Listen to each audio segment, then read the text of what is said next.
parlant d'Alten, vous opérez dans l'ingénierie notamment. On parlait tout à l'heure des ingénieurs. C'est un profil qui a ses propres caractéristiques, etc. Mais aujourd'hui, quels sont les défis, les opportunités des employeurs dans un secteur comme celui de l'ingénierie? Alors déjà, le secteur de l'ingénierie est subi, on peut dire, un grand changement. Avec l'émergence des nouvelles technologies, avec le télétravail, les mutations technologiques, ainsi de suite. Donc, et tout ça a impacté le comportement de l'ingénieur. A impacté le comportement de l'ingénieur qui est devenu exigeant dans le processus de recrutement. Il a besoin d'une réponse très rapide, personnalisée. On parlait tout à l'heure avec Alexandra, un rapprochement entre ses compétences et la mission qu'il va occuper avant même qu'il intègre. Donc, elle a besoin d'un tas d'informations avant qu'il intègre l'entreprise. Est-ce qu'il est en face avec ses valeurs? Est-ce qu'il fait le télétravail? Est-ce que c'est la même culture, c'est les mêmes valeurs, ainsi de suite. Donc déjà ces exigences avec l'IA, avec toutes ces tendances, l'émergence de nouvelles technologies a changé le comportement de l'ingénieur. Aussi, le Covid, il a impacté d'une manière considérablement leurs attentes, leur assurance par rapport à l'avenir, aussi leur intérêt. Donc, ils s'intéressent plus à des projets qui prend en charge, qui ont du sens, effectivement, qui peuvent sauver la vie, qui peuvent sauver la terre, ainsi de suite. Donc, ils ont cette sensibilité par rapport à ces projets. Donc,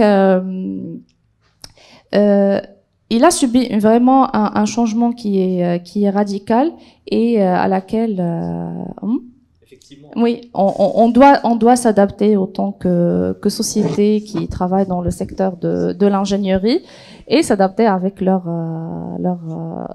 nouvelles attentes, intégrer de l'innovation. Mais quand je dis peut-être si je peux résumer leurs attentes, je dirais la flexibilité, l'innovation, la formation et l'implication de l'entreprise dans tout ce qui est social et sociétal. Si je peux un petit peu résumer leurs attentes. Exact. Pour compléter, la transparence. Ils ont surtout besoin de transparence et savoir qu'est-ce qui se passe à l'intérieur de cette boîte. Et aujourd'hui, avec les réseaux sociaux, avant on avait commencé avec les labels parce que les labels c'était un moyen aussi de les rassurer parce que c'était fait dans des conditions qui étaient scientifiques. Donc on s'appuyait sur ces labels pour dire que c'est ici que j'aimerais éventuellement travailler.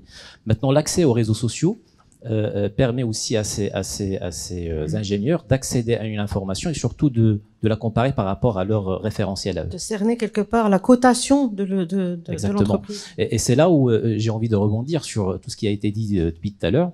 Il ne faut pas considérer la marque employeur comme étant un budget marketing qu'on va attribuer à une agence ou bien qu'on va gérer en interne pour communiquer, pour montrer que c'est joli, que c'est beau. Et Alten le fait très très bien parce que au-delà de communiquer, il faut que ça soit bien ancré dans l'organisation. Il faut que ça soit bien intégré aussi dans la culture de l'entreprise. Et ça se voit. C'est-à-dire lorsque c'est juste un budget de communication, ça se voit que c'est pas sur la durée. Ça se voit qu'il y a des contradictions lorsqu'on va chercher l'information, parce que l'information aujourd'hui, il est accessible, et surtout ça se voit parce que l'entreprise va peiner à recruter dans le futur. Donc voilà. C'est bien dit. Alors, vous avez tout à fait raison. Si on prend beaucoup de parallélismes, on parlait de l'acquisition des clients, le recrutement des clients. Maintenant, c'est l'acquisition des talents. On parlait de la fidélisation des clients, maintenant on parle de la fidélisation des talents. On parlait de l'expérience client, aujourd'hui on parle de l'expérience employée. On se retrouve avec la notion de client-employé. Donc aujourd'hui on parle de client-employé. Et l'entreprise se doit de devenir sexy pour attirer ce client-employé dans le marché ou fidéliser celui qui se retrouve entre ses murs. Ceci étant dit, cette évolution, j'aime bien l'évolution si Karim Idrissi, prendre un peu de recul, ça donne énormément de chances de bien comprendre et de sens. Avant, c'était, je demande, c'est une demande d'emploi. J'ai l'honneur de demander à votre haute altesse, bienveillance, de bien vouloir accepter ma tata. Après, on parle d'offre de service. Je vous offre mes services.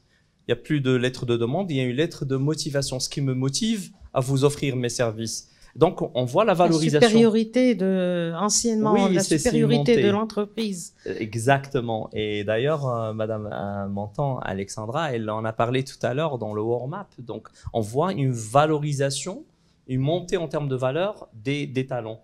Et quand on arrive au cas, ce qui fait d'Alten un cas d'école, et je le dis en toute confiance, ce qui fait d'Alten un cas d'école, c'est que vous avez une population jeune qui n'a pas de référentiel. Sortie d'école avec un ego blindé, je suis ingénieur s'il te plaît.